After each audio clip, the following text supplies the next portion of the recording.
continental tenía de las políticas gubernamentales y oficiosas hacia los pueblos indígenas, las sociedades minoritarias y las comunidades étnicas, poniendo de manifiesto su juiciosa capacidad para apreciar el papel de los factores sustantivos, no siempre patentes en el desarrollo de los procesos sociohistóricos y culturales, pero a la vez anteponiendo su proverbial modestia. Esteban nos dice que en ese histórico encuentro, cito, no fuimos los únicos, y sobre todo sin la organización casi simultánea de un gran movimiento indígena a escala continental, nada se hubiera hecho. Huelga subrayar la significación que tal iniciativa tuvo en su momento y las relevantes consecuencias que supuso para el progresivo desarrollo de un nuevo orden a escala mundial de las relaciones culturales, lingüísticas, políticas, sociales y aún económicas entre pueblos indígenas y estados y sociedades contemporáneas. No yerra, pues, Esteban cuando observa que en aquella circunstancia las ciencias sociales latinoamericanas y la antropología en particular dieron una tangible demostración de su capacidad predictiva, atributo que suele reservarse a las llamadas ciencias duras, prefigurando con sus críticas y propuestas el porvenir de nuestros países en las décadas siguientes. A lo largo de los años 70 y 80, tanto Esteban como Jorge multiplican las publicaciones y las comunicaciones de eventos científicos dentro y fuera del país, como resultado de una sostenida actividad de investigación, a la que se añade la ininterrumpida labor docente y un intenso activismo indigenista. En el caso del hermano mayor, son de destacar en especial la sistematización de sus reflexiones sobre la realidad aborigen que ofrecen el volumen El indígena en pos de su liberación definitiva, del año 75, y una serie de numerosos otros textos que, en mérito a la brevedad, voy a omitir en este momento. Jorge, por su parte, publica la introducción al estudio de la lengua cuiva en el 75, el diccionario básico del idioma cariña en el 78 y el idioma yavitero, ensayo de gramática y diccionario en el 87, entre otros títulos, y es en esos años responsable del proyecto de lingüística indígena de Venezuela en el Instituto de Investigaciones Económicas y Sociales de la UCB, y entre el 81 y el 90, jefe del Departamento de Lingüística y Antropolingüística de la ya creada Escuela de Antropología. El debate, no siempre bien alimentado de propuestas teóricas claras e ideas nuevas sobre la llamada identidad nacional, le brinda a Esteban la ocasión de intervenir desde una perspectiva más amplia y rica, en la que lo estrictamente indígena se acompaña de cuestiones étnicas, culturales y lingüísticas relativas a los pueblos afrodescendientes, comunidades de origen inmigratorio y sociedades neoétnicas o regionales. Recogidos en el libro titulado Identidad Nacional y Culturas Populares de 1982, sus planteamientos representan entonces, y aún hoy, una interesante contribución a la compleja problemática de la identidad, cuestión recurrentemente objeto de demagógica simplificación e instrumentalización. Desde años anteriores se había estado produciendo en la Escuela de Sociología y Antropología un animado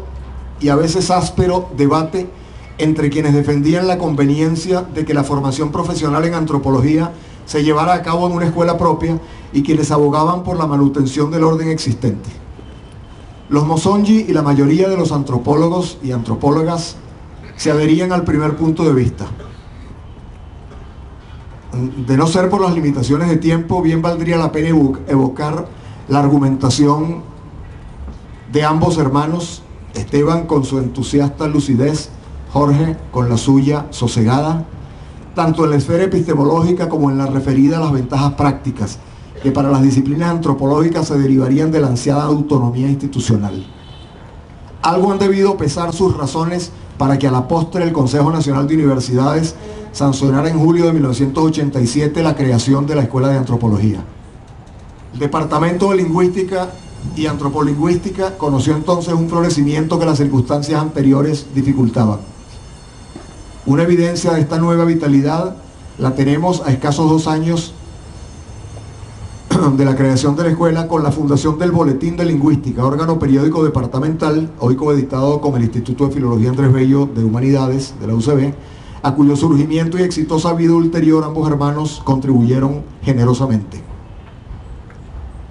En la vieja Escuela de Sociología y Antropología y luego en la nueva independiente, en el Instituto de Investigaciones Económicas y Sociales, así como también en otros espacios académicos de pregrado y posgrado de la Universidad Central y otras instituciones,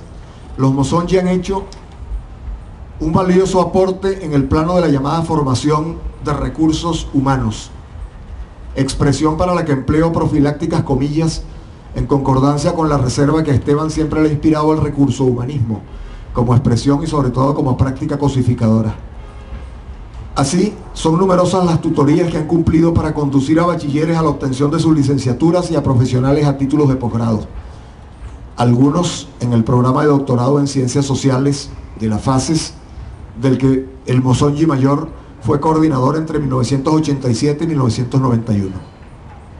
Esta actividad académica de fecunda enseñanza, al igual que la no menos fructífera de investigación, se ha prolongado más allá del periodo laboral activo hasta la jubilación, abrupta e inesperadamente interrumpida en el caso de Jorge por causa, hace apenas 2 meses, de un absurdo extravío del destino que despojó al país y a la ciencia de una mente excepcional y a nosotros de su amistad serena. Desde el comienzo de su carrera de antropólogo lingüista, Esteban ha colaborado en obras colectivas publicadas dentro y fuera del país, la mayor parte de ellas concernientes a la problemática étnica, lingüístico-cultural, educativa, particularmente la referida a la educación intercultural bilingüe, histórica, demográfica y social de los pueblos originarios. Me limitaré a mencionar unos pocos títulos espigados de su abundante producción. Van a ser menos de los que están aquí. La situación indígena en Venezuela en el 72, situación de las lenguas indígenas en Venezuela y en el área del Caribe, 78, movimiento indígena y sus aliados, el movimiento indígena y sus aliados dentro de la realidad venezolana contemporánea, 78, el socialismo frente a las sociedades indígenas, 1980, lo ideológico y lo ontológico en la identidad nacional venezolana, 94, Amerindia e Indoamérica ante el colapso neoliberal, 95, 20 años de la educación intercultural bilingüe en Venezuela, 1998, Cultura y Poder, en coautoría, 1999, el idioma español, intérprete conceptual del siglo XXI, 2001, etc.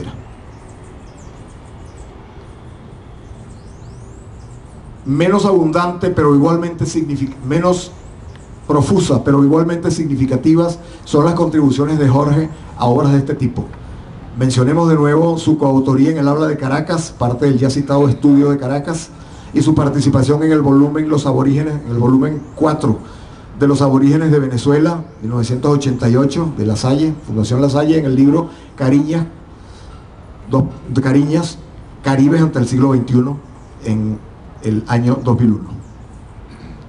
Un notable resultado de la estrecha colaboración de trabajo y la profunda identificación intelectual entre los dos hermanos nos la ofrece ese panorama completo y a la vez balance del estado de los idiomas aborígenes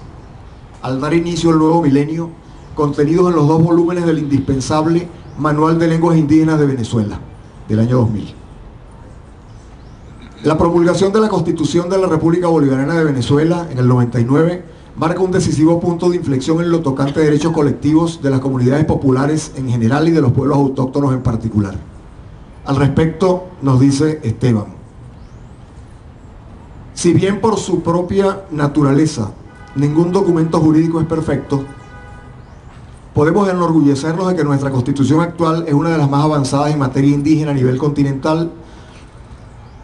y aún internacional. A partir de entonces se vienen haciendo serios esfuerzos gubernamentales y acciones autogestionarias de las propias comunidades indígenas organizadas para trasladar a la realidad estructural, coyuntural y cotidiana de los pueblos originarios todo este notable conjunto de beneficios brindados por el texto constitucional. Pero no deja de advertirnos que si bien ha habido, cito nuevamente, si bien ha habido logros importantes, la mayor parte de la tarea queda por realizarse en los próximos años. Fructífero aporte de los 2 Mozonji a esa tarea, Jorge, mesurado y preciso, Esteban, infatigable y prolífico, son los artículos, monografías